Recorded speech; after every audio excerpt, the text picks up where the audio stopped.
আমার মা প্রতিদিন আমার থেকেও সকালবেলা ঘুম থেকে উঠতে প্রথমে রান্না বান্না আরম্ভ করে। দেখো আজকে আমার ফেভারিট রান্না আছে এটা ঢেঁকির শাক, তারপরে মাছ আছে।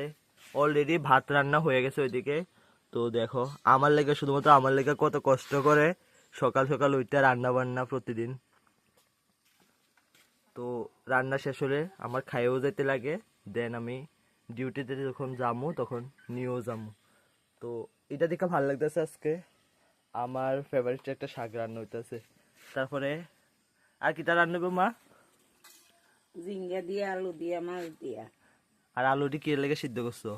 আলু দি দেশ লগে দিম। এই ডিডি শাকের লগে দিব।